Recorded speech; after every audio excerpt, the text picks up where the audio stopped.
So let's casual gaming. So let's casual gaming. So let's casual gaming. So let's casual gaming.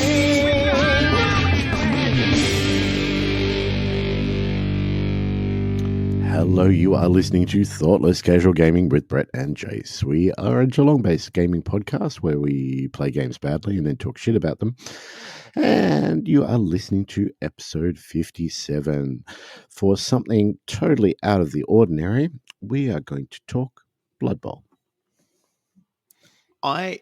Before we get into this though, the thing that actually excites me about all of that, the fact that we're talking about Blood Bowl again, and we're talking about Blood Bowl a lot, and I acknowledge and respect and understand all of those things. However, what I have missed over the past couple of years, I would say, is that back in the day, I was playing either Warhammer Fantasy or I was playing Malifaux, and they were basically my primary games. They were my games. So Yes. I lived and I breathed and I talked either Warhammer or Malifaux, depending on where I was. But that was basically it, right? And over the last however long, I've picked up and played so many goddamn games, which have all been lovely, but it has left me really, really kind of torn on what to play next and what to paint next and how to hobby a thing. And I've had about 80 bazillion projects on the go, right?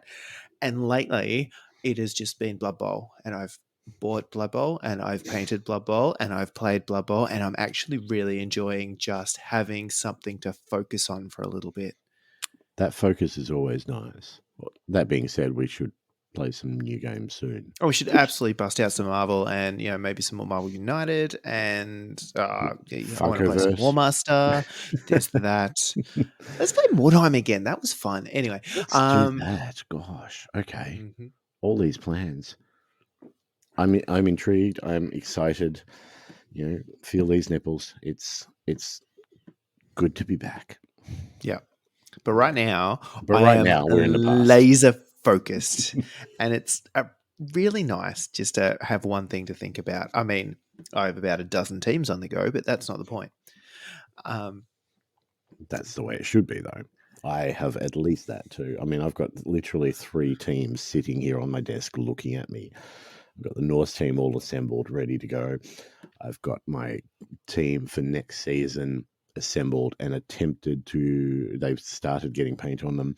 And I've also got my Dungeon Bowl team there. So there's shit to be done. I'm living in exactly the same space where I have lots of things looking at me going, am I getting paint now?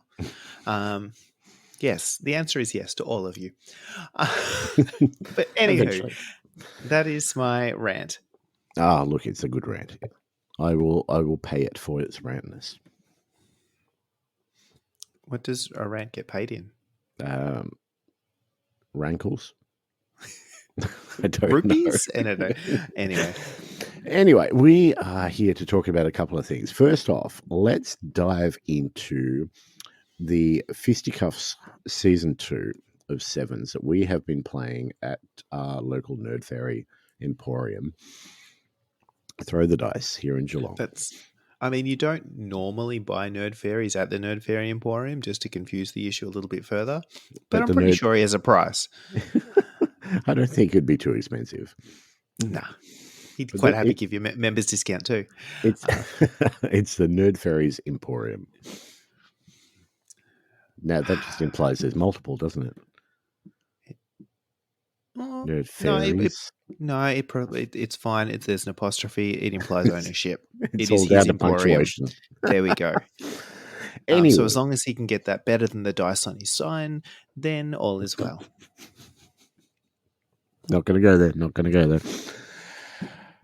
Anyway, Sevens. We have spoken once or twice on this podcast about what Sevens means to us and how it is the superior way of playing Blood Bowl, at least at the moment for us. Like, it's fast, it's loose, it's easy, it's all the things that I am in life. And I just enjoy playing it. So season 2 wrapped up, and I want to. Shall we give a bit of a rundown of where people came and Yeah, what sort of let's do. teams they were playing? All right, so 12 players.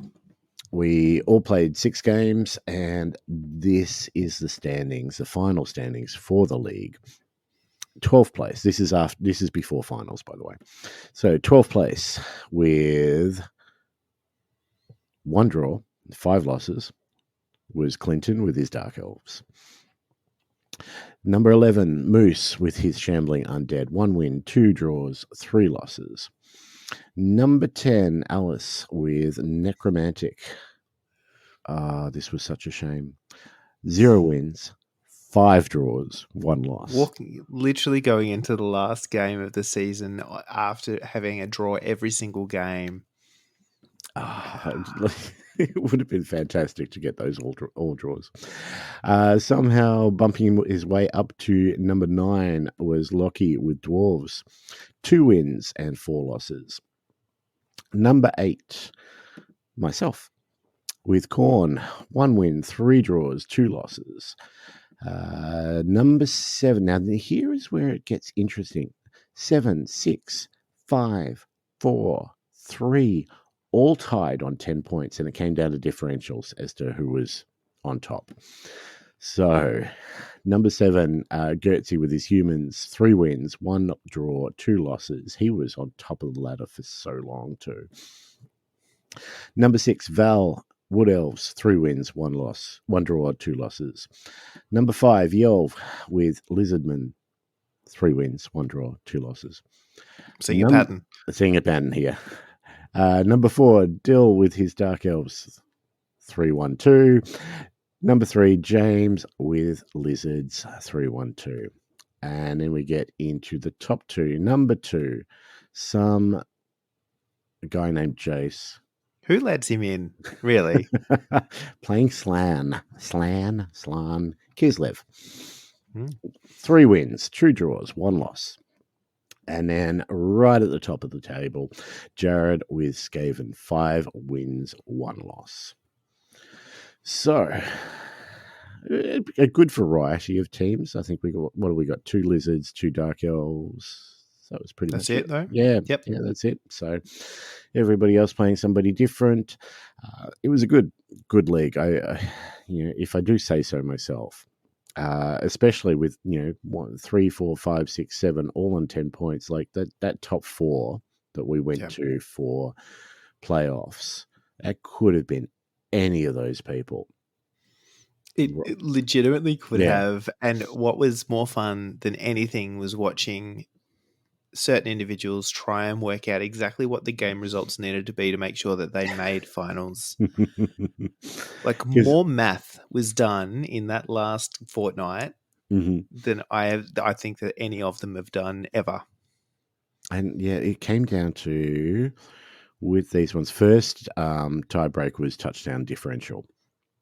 So James was +3. And then Dylan and Yelv both had +2. So then it came down to casualty differential, which Dylan had +1, Yelv -5. Had an absolute his season was rough. A lot of that was me. Sorry. Dear. But yeah, overall, really good result for everyone. Everyone had fun, which is good. I think everybody's looking forward to the next season, which we'll talk about later. And we had 3-4 people playing in their first season? Yeah. First league? First or second. Like, a lot of these people are not, Blood Bowl veterans. If I was about to say like us, but I don't know if we call ourselves veterans. I don't. I mean, I call myself old, but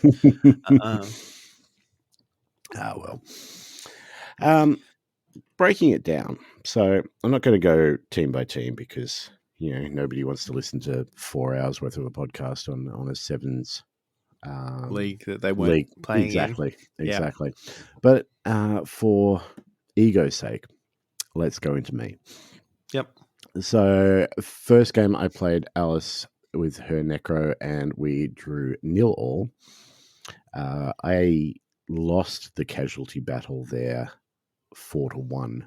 So, and a lot of those casualties were, I mean, I'm playing Corn, I'm frenzing a lot, and the amount of both downs I got in that game, yeah, it was not fun. But it was a good game still. Second round, I played Yelf with his lizards. Another draw, 1 all draw, 3 casualties to me, 0 to him. Then I played Lockie with his dwarves, and that was a bit of a lucky game for me. I think I've talked about that already, but that was a 2-0 win. Then we go into the other lizard team, and I played James, which was a 1 all draw. So at this point, 4 games in, haven't lost a game, feeling pretty good. Who do I draw? Jared. I kept Jared somehow to a 1-0 loss. So he only scored once against me, which I think was a good result for me. And then last game was against Val and his Wood Elves, and lost that one 2-1. Now, the last 3 games, I was behind on team value for all of those. You know, my guys were getting beaten up by the other team and by themselves. So I was, had quite a few matches where I was missing people. Last 3 matches, each of those I took at least 1 desperate measures, and all 3 of those I got a wizard in. I rolled that 8, and yeah, it saved me against James. Definitely, his little Saurus turned into a frog as he was carrying the ball right towards my end zone. Against Skaven, it helped. I think I'm trying to remember, but one of the Skaven Wood Elves ones was I think it was the Wood Elf Fireball.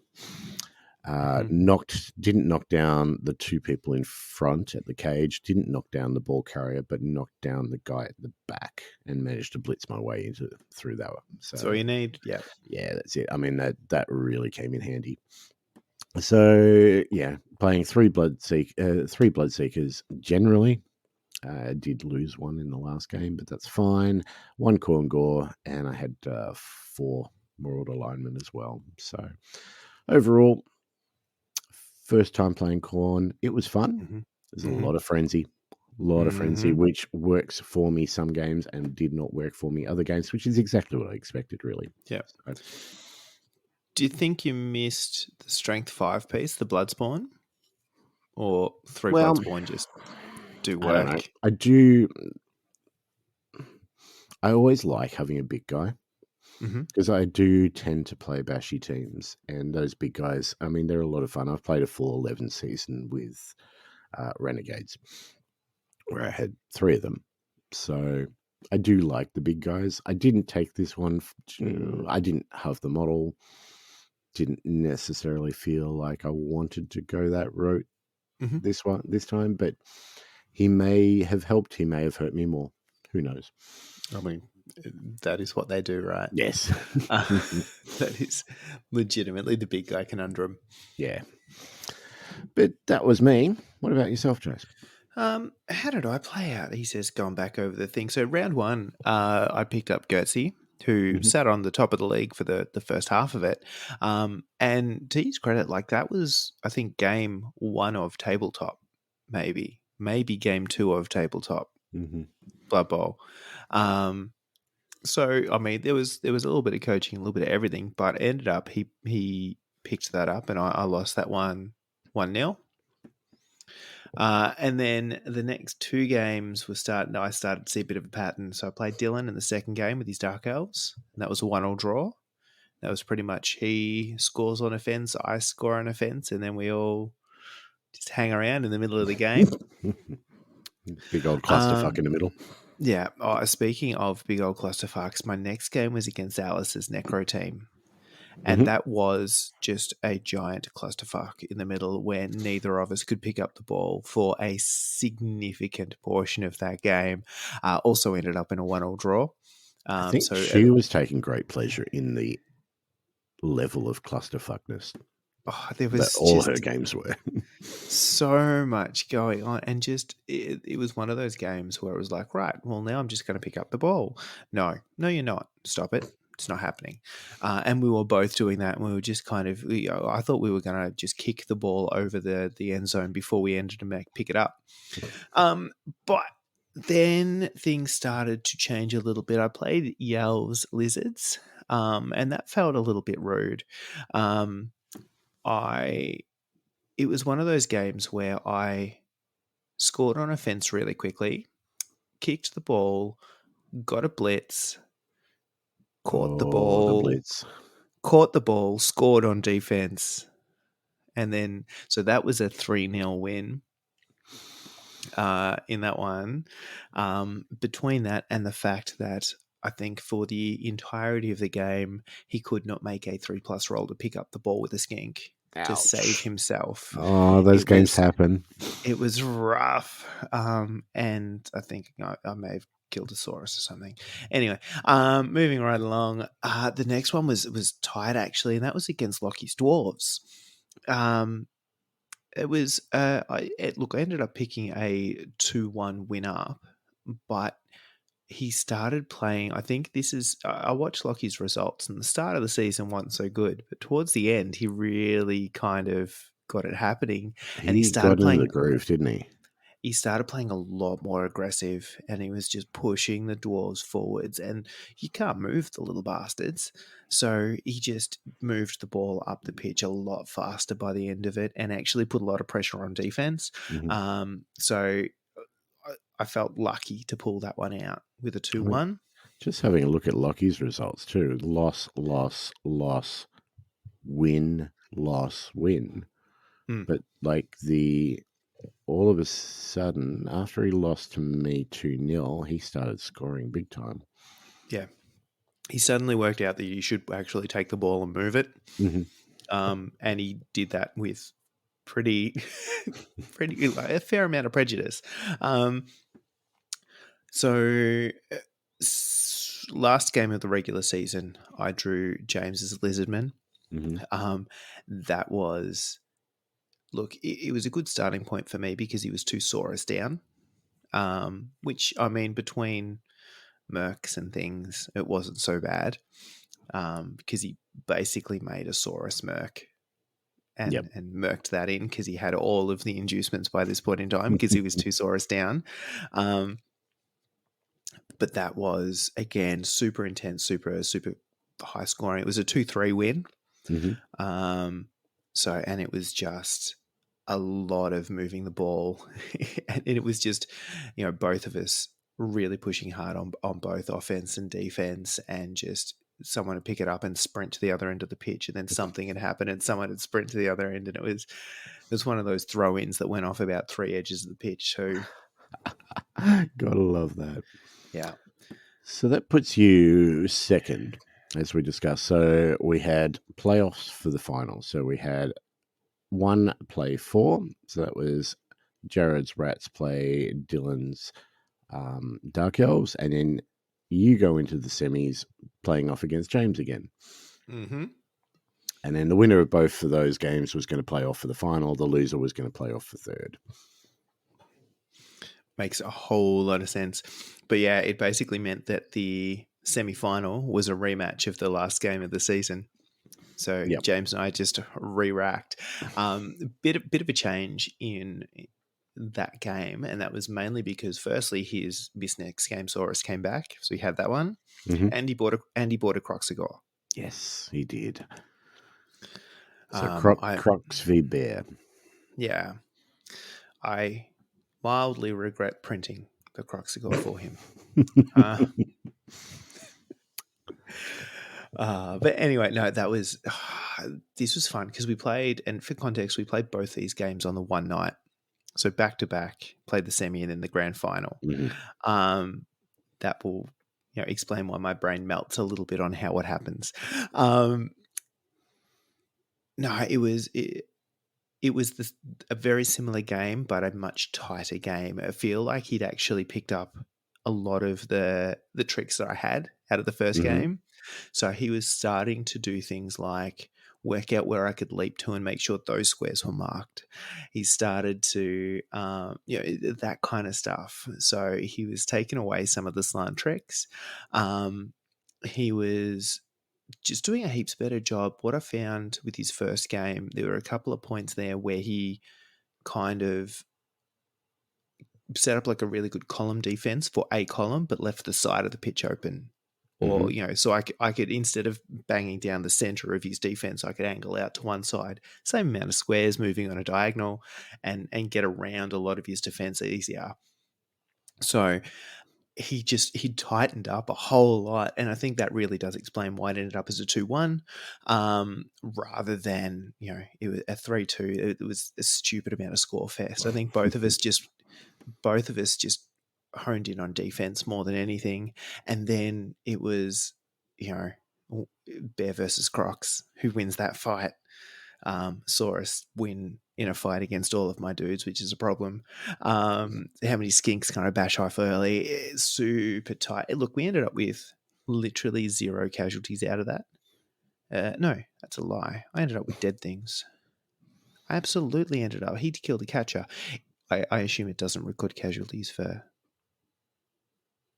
That was Let the me game have a look. before. That was the game before. That's why. Yes, no, Elsa died in that game. Yeah. Sven was badly hurt.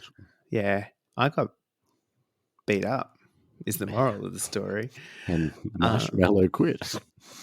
And then, so end of that game, as I said, super tight, really hard to play. It did involve some jank, and trying to push guys out of squares so I could leap into other squares to do things and all that kind of thing. But yeah, then 2-1, managed to knock it into the grand final, and the bloody Crocs quits. Yep. And I had a catcher dead. So the conundrum here is I had enough in the treasury to replace the Crocs, but not the Crocs and the catcher that had died. So I then go into the grand final with my Blitzer, my catcher, and my Crocs, but I'm a position down. Okay. Suboptimal.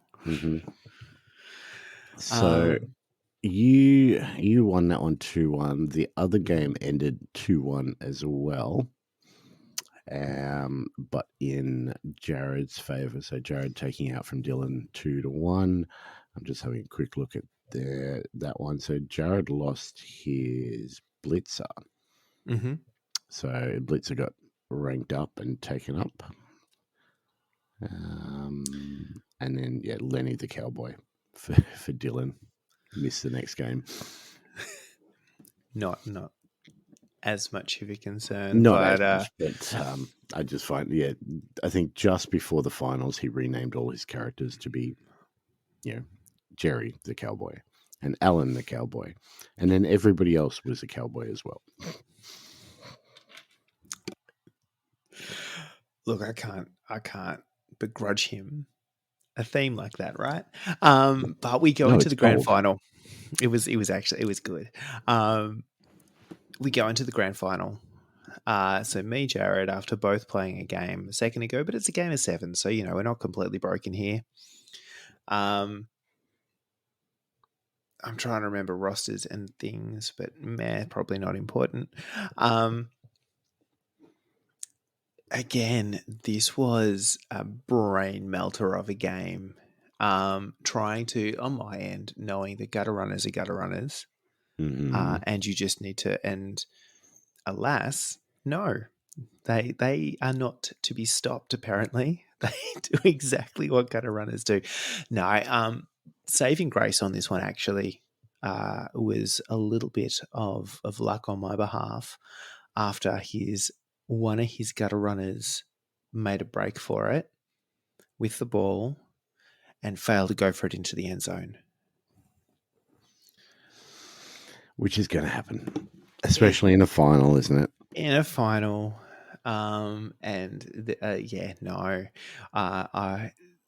So I couldn't stop him from getting there. But if he didn't make it, I could definitely retrieve that ball. So we proceeded to have one of those moments where no one could pick up the ball because we all had about 4 tackle zones on it as quickly as possible. And we all just kicked the ball around until it went out of the side or something. It was ridiculous. Again, it was one of those where it's how many bullshit things can a gutter runner do? The rat ogre was so reliable. I was mildly terrified that he didn't, because it's animal savagery, right? It's the one where you hit your own guy if you don't get it. Yep. He didn't put a player next to it at any stage where possible, right? He didn't have a player to hit. Is that a And good then- thing or a bad thing? Because Well, if his you hit a argument player, was, you still get to do whatever you want to do with it. this was my argument, right? So there was actually one point there where he set up for defense. I think it was defense. And he had the rat ogre sitting in the middle of the front row, and no one next to him. And I went, "Oh, have you forgotten to put someone next to the rat ogre?" And he goes, No, I'm not hitting my own guys. I need the numbers. So if he fails, he's on his own. He just didn't fail. Well, that's fair. I mean, So you're that was- going to be hitting with the rat ogre more often than not. So Yeah. it's a 2+ on that case, isn't it? Yeah, so in those ones, it's not so bad, but it's the first couple of ones where you're setting up or you're forming a cage on a fence, right? And you don't want to have to go the full blitz. Mhm.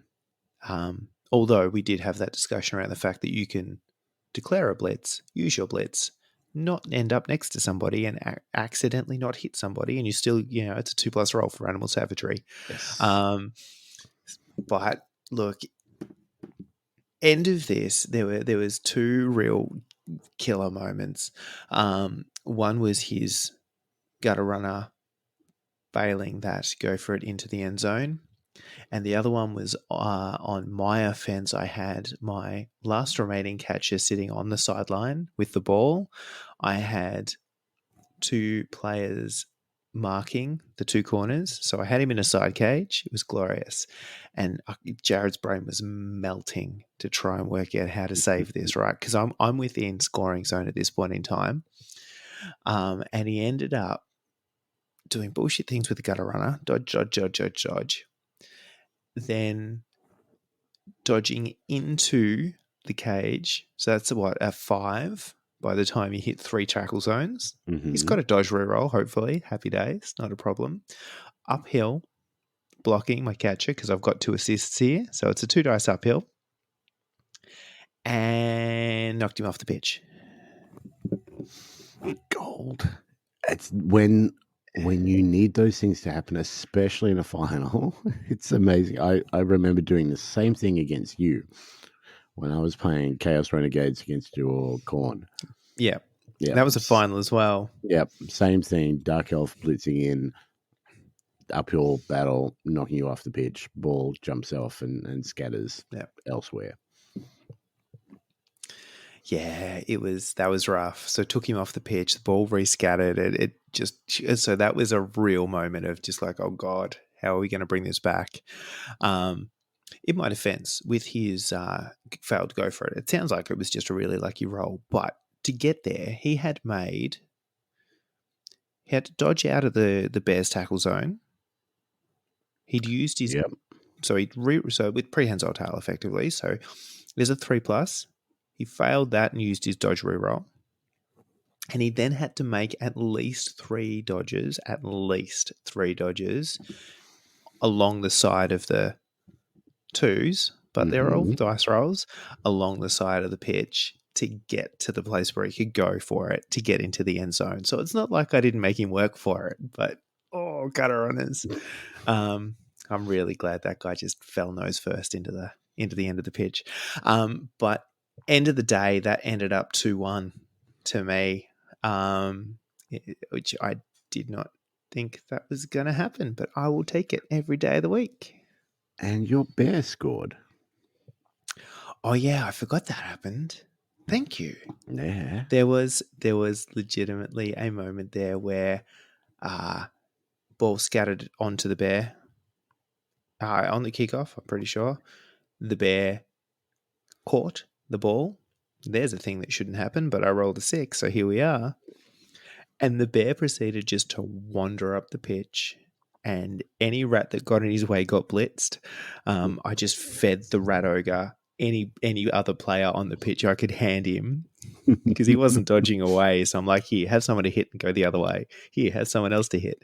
And the bear just managed to literally blitz his way up the pitch. That was the turn that we didn't fail boneheads, which was good. We needed that.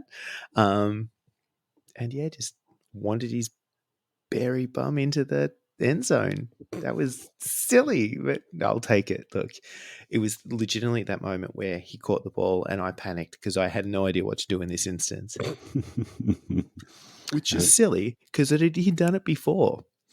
In the game with Yelv, exactly the same thing had happened. I think it was it wasn't a touchback. It would have been, a ball scatter onto him and he just grabbed it. And I went, oh shit, what do I do now? Turns out he still moves 6. That's not bad for a big guy. As long as you don't fail that roll. And no one was blitzing him. So yeah, no, that was a ridiculous game. As I said, it was an absolute brain melter. Both the semi and the final were just, I was broken by the end of those 2 games. But much fun. We were pushing it, having 2 finals, because finals you do tend to think a little bit more about every play. Yeah. But to get both the semis and the grand final and the playoff for third in the same night was huge. In the playoff for third, again, it was a 2-1. Every single one of those finals was a 2-1 result.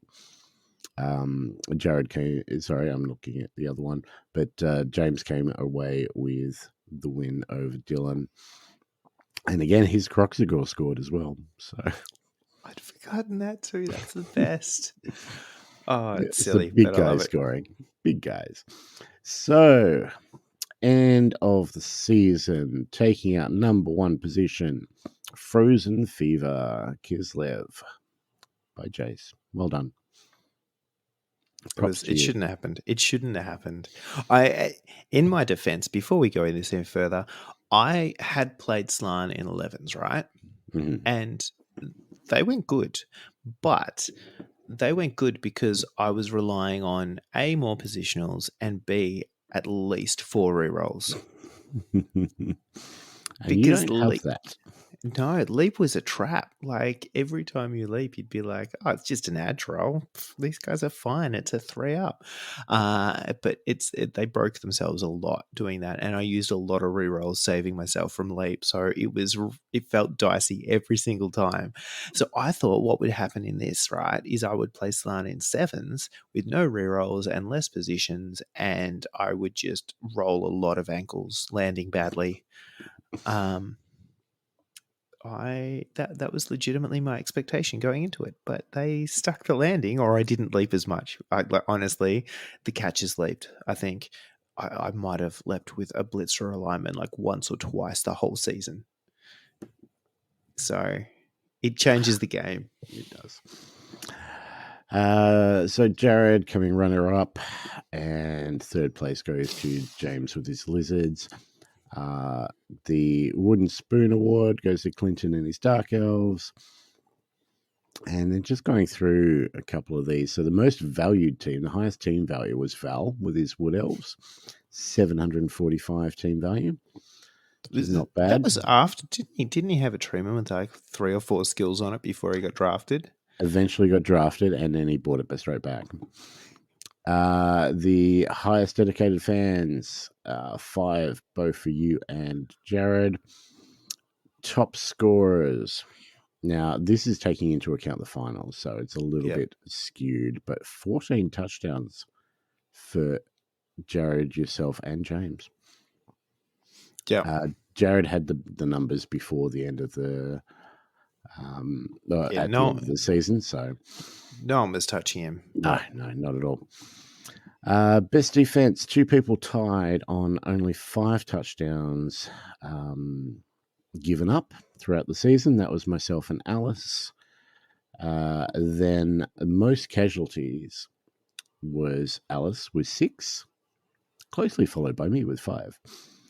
Most injured. Now, this was me. I won this. fair and square. You've pipped me, but that's But including the finals. finals. Yeah. Yeah. But yeah, before the end of this, at the end of the season, I had the most injured players with 8. And I think at least half of them were my own doing. So that's fine. Corn cares not. Corn cares not from whence the blood flows. Most deadly, most number of kills. 3 for me. So I'll take that.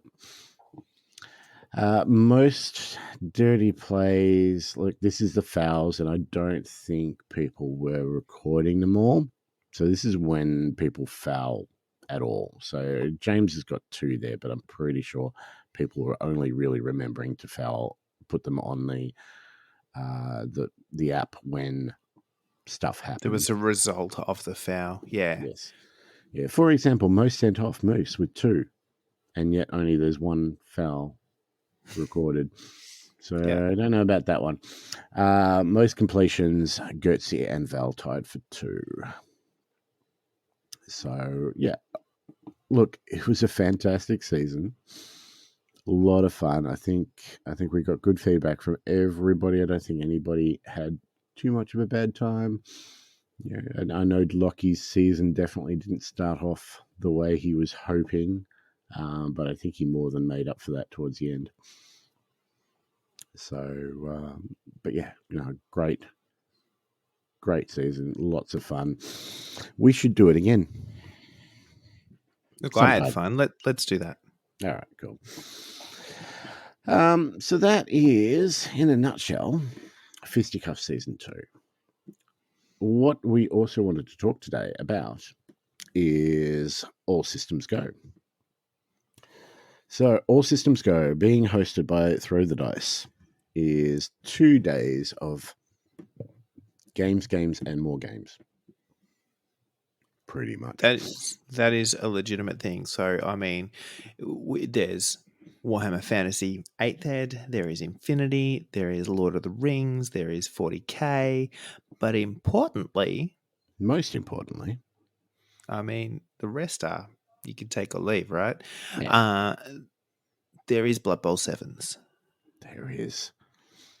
And we shall be running Blood Bowl 7. So if you have been to one of the Thoughtless Bowls, you've got a pretty good idea of what to expect. Let's face it. So we're not really breaking the molds, let's be honest. No. And in general, ASG will be run fairly similar. There are a couple of changes that we have made. Would you like to step us through those? Yeah, I mean, before we get into super changes, let's just talk really simply about the overall format. It's 4 games. It is on, importantly, Saturday, August 13. So we're on the Saturday of the weekend. And it's in a cool little venue in North Shore. So here in the sort of greater Geelong region. It's a bit of a community hall, bit of an events hall kind of situation, right? But it has food. It has beverages, it has beer, it has a lot of room so you can run multiple systems all at once and you can kind of mix up and see what other people are doing. So there is a lot of good reasons to show up. And even the other thing I'll say is Rich really cut his teeth before he owned a store. He cut his teeth running events. And he runs venue, a lot of them. He has done it a fair amount of times.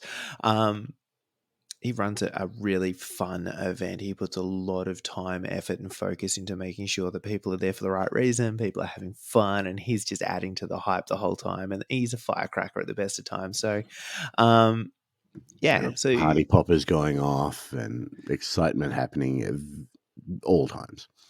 That will be a whole bunch of reasons you should show up. As far as Blood Bowl 7s, it's Blood Bowl 7s, it's 4 games, it's all the standard stuff that you would expect, that you will get paired up against somebody probably at a very similar kind of result. You'll play a game, and depending on games and wins and losses and stuff, we will enter results and people will eventually win, lose, or draw the overall day. The primary difference between this and the other Thoughtless Bowls is around how you can purchase your team. So we've tried a couple of different things. I think we've had some feedback and we've had some thoughts about what worked and what didn't. So what we've decided to try, something a little bit different this time, is to break each of the teams into a tier. So you've got tier 1, tier 2, and tier 3 teams. And then give each of those tiers a different amount of cash to, or starting treasury effectively, to purchase players. Also noting that players can, or coaches can, purchase a primary skill for any one of their players for 20k each.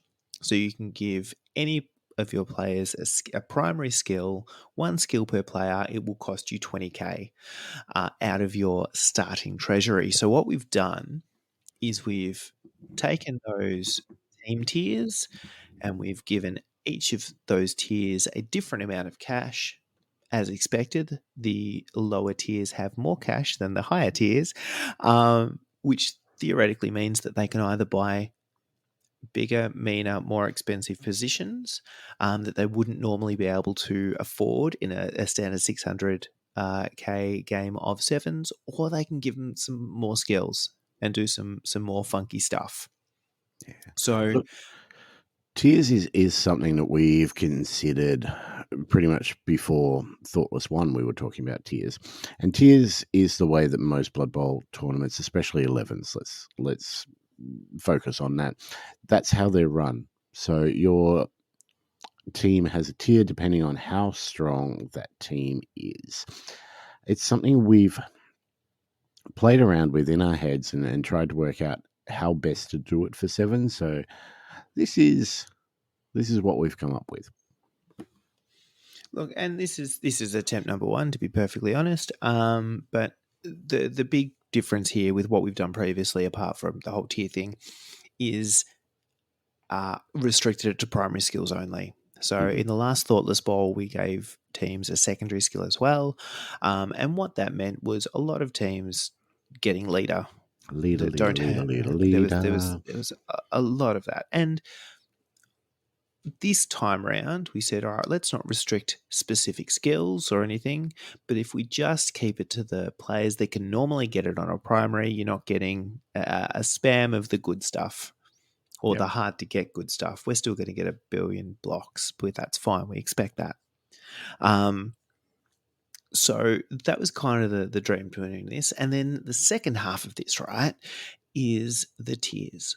So Games Workshop have a tier ranking on all of their Blood Bowl teams.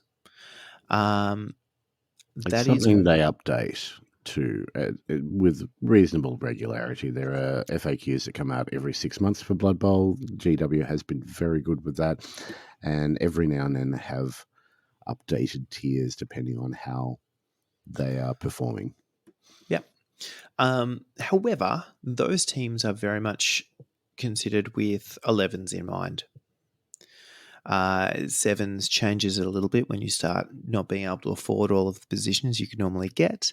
And equally, I do not understand some of the results that I've seen in previous places. And you start to question whether some teams are getting the same representation of others or the same representation at caliber. The other thing that we need to take into account here, though, is the last 2 Thoughtless Bowls. So locally, just in our little kind of, I don't want to use the term meta, but I can't think of another word. Region? That'll do. In this little microcosm, right, over the last 2 tournaments, they have both been won by Necromantic Horror. Necromantic Horror, should you believe the tiering system, is a tier 2 team. Firstly, that is bullshit. They are amazing. Especially in 7s. In 7s, they are bonkers good. There are arguments to say that they are better in 7s than they are in 11s. Yeah, I would. Yeah. I mean, it's hard to afford both wolves, but, not impossible. So, look, the primary one is based on that, right? We are bumping Necro. I looked and considered the GW tiers, and we sort of had a look at those and went, and then all right, there's going to be some minor adjustments here. depending on how we think they're going to perform in sevens, and where they kind of fit in the grand scheme of things. So, less bullshit, more fact. The way this plays out, if your team is tier 1, you get 620k to start, which means that you could buy your normal 600k team and you could put a skill on somebody. That's pretty much it. You could also change that up and change up your roster and maybe get some more skills or things like that. I don't care how you use the cash, but you've got 620k rather than 600. And that is elves of every kind, all dark, high, union, wood, all of them, you're tier 1. Humans, lizardmen, skaven, dwarves and chaos dwarves, so dwarves of every kind, you're in tier 1 too. Amazons and Norse, I think that almost means humans of every kind. Almost. Underworld, shambling undead, and necromantic horror. Not quite dead of every kind. But they are all sitting in tier 1. So it's a pretty chunky tier. We've tried to keep them as reasonably broad as possible, and that is a 620k starting team value or treasury. Use it. If we move to tier 2, there are less teams in tier 2, and they show up with 660k of treasury. So 2 more skills is the moral of the story here, or spend it how you want. Black Orcs, Chaos Chosen, Chaos Renegade, almost chaos of every kind. Orcs, so orcs of every kind, almost. Who else we got? Imperial Nobility. There's the humans that didn't quite make it. Khorne and Nurgle. So it is chaos of every kind. Yeah. All of the chaoses. Old World Alliance, Tomb Kings, Vampires, and Slann or Kislev, depending on how you want to skin them. So almost everybody else is the moral of the story. Yeah. 660k. Where that will start to get interesting, and I don't want to put ideas in people's heads too much, but there is some of these where it fundamentally affects the positions you can afford to choose rather than just how many skills you can put on. So that will be interesting to see. The last one, and this is the one I'm really curious to see whether the starting treasury makes a difference. I don't know. I don't know how this is going to play out, but tier 3, 680k of starting treasury. You have a butt ton of cash to spend. That can also be on inducements. So, you're not just missing out here as well, right? Tier 3, a lot of tier 3 teams don't use up all their cash too. No. So there's going to be a lot of skills where people choose to take skills. I honestly think this is going to be Inducement City. Mm-hmm. And we're looking at goblins, halflings, ogres, snotlings. Nobody's surprised, right? No. It's what you expect. These teams are tier 3 for a reason. Yeah. As we discussed in our Snotling cast not too long ago. Still fun. Oh, God, some of the funnest teams there. But you're getting a butt ton of cash. No, well, you've got a lot of cash. It might make a massive difference. We did see what a desperate measure wizard can do to a game. Yes. So I saw it a couple of times. There's some options. Look, fundamentally, that is the change. Apart from that, it is thoughtless ball all over around. You've just got different amounts of cash to pay for your team. It's still sevens. It's still 7 to 11 players. It's primary school only. I'm sorry, everyone who wanted to put leader on, but it's still available, right, for those teams that have a dedicated thrower, as an example. If you want to take them, now you have a choice. Yes. Do you want a leader caddy? Probably with sure hands, because which ones don't? Oh, a few of them. is apart from that, it's the same. The win criteria exactly the same. So it's 20-10-0 with some extra points for things like touchdowns and casualties and not having your opponent score against you. We will still be doing a coolest team vote.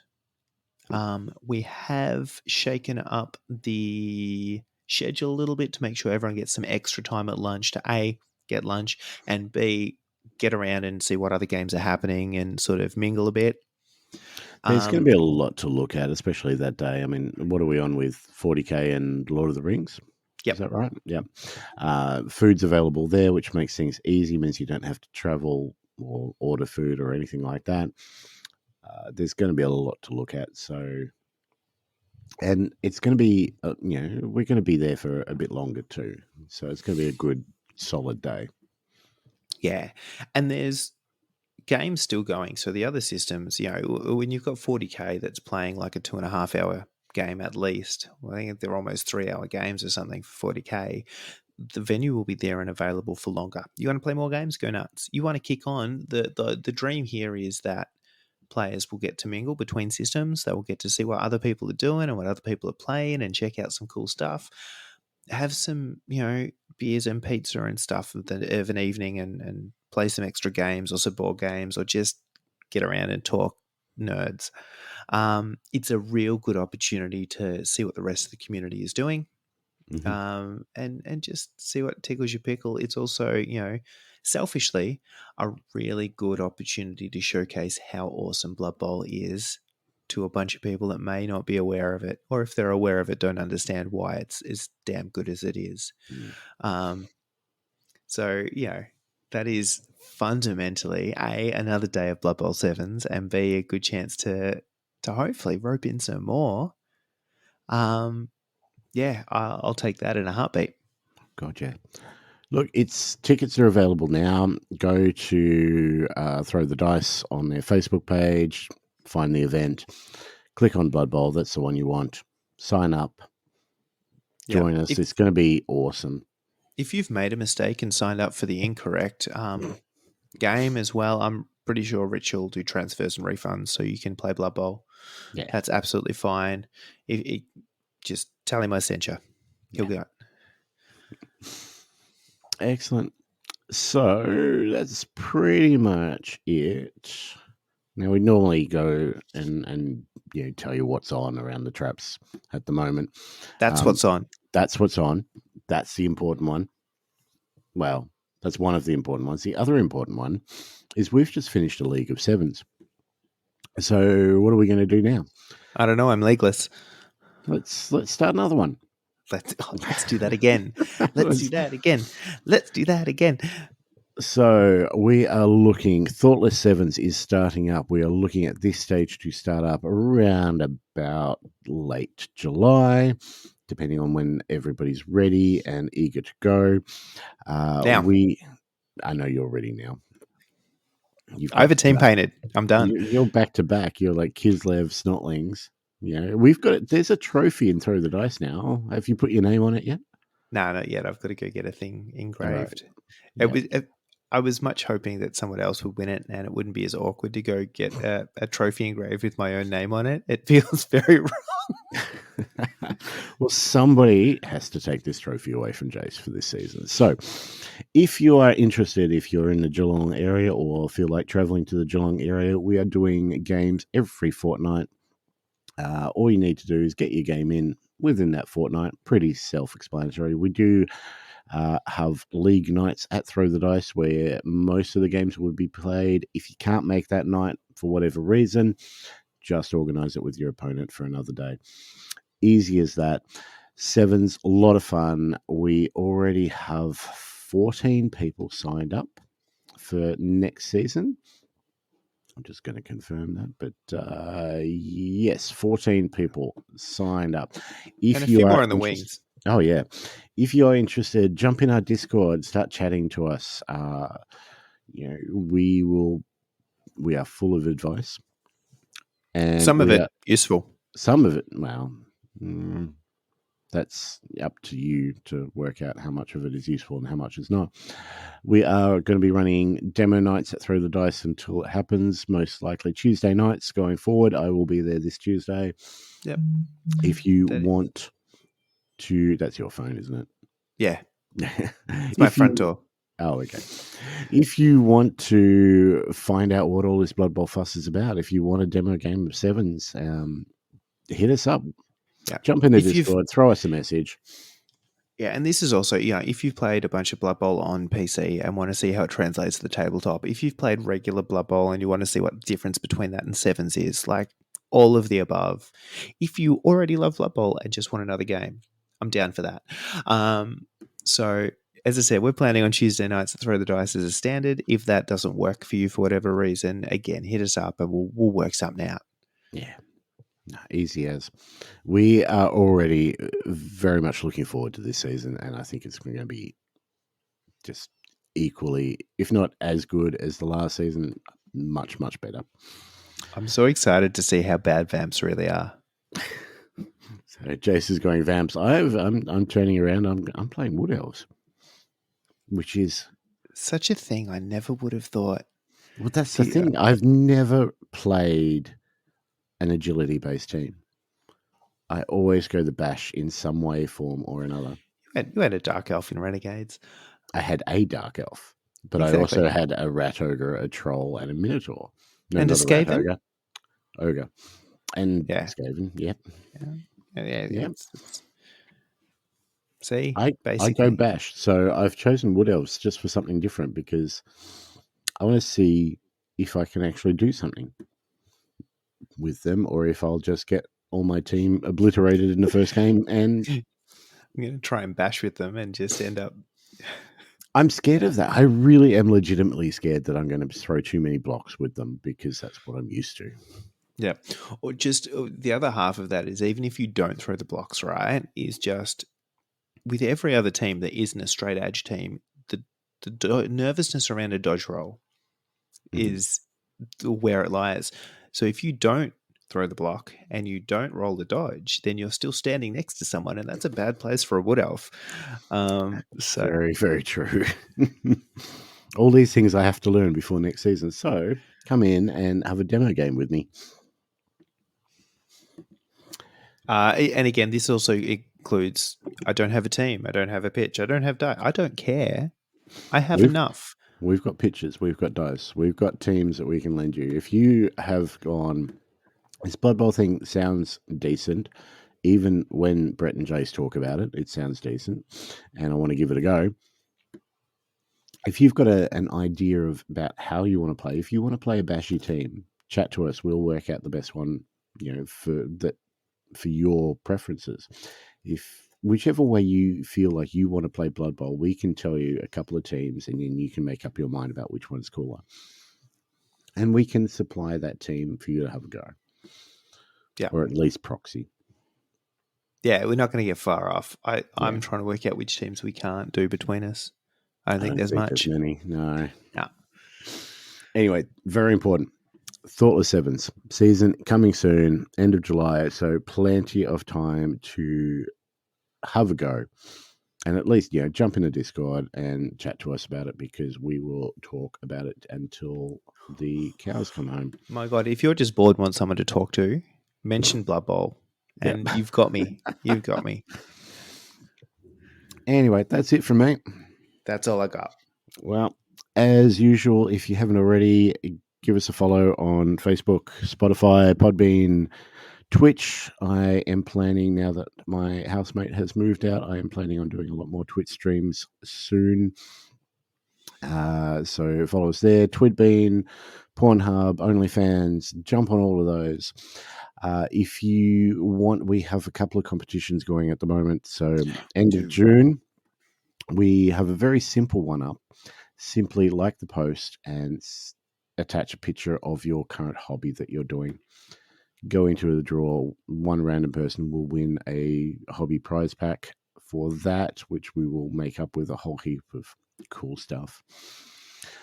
Secondly, all of our competitions and giveaways are sponsored by our lovely Patreons. So if you want to help us run more of these, if you want to help us give back to you guys, and you feel like chucking us a couple of bucks a month, join our Patreon. Every dollar is much appreciated, and like I said, goes back in prizes. We have a couple of new Patreons to shout out this episode. So thank you very much to Gertzy and to Lesser Dylan. So Dylan Gertz and Dylan Carter. Lesser Dylan. It's, Much we appreciated. have we have we way are too many Dylans. we have 200% more Dylans. That's it. That's it. So thank you very much, both of you guys.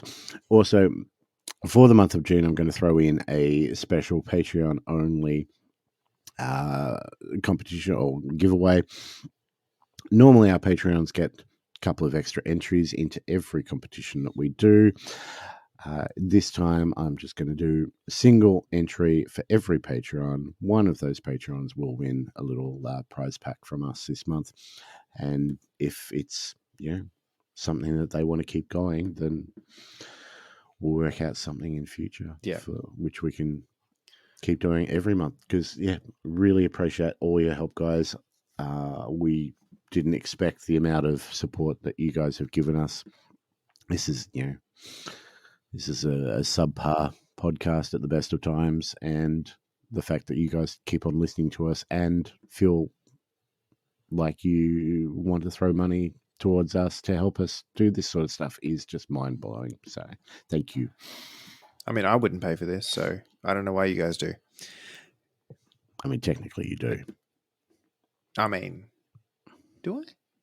Don't you pay to host? I don't know. I wouldn't consciously do it, but if that happens. Anyway, thank you very much for listening. Laters. Gotcha. Casual gaming.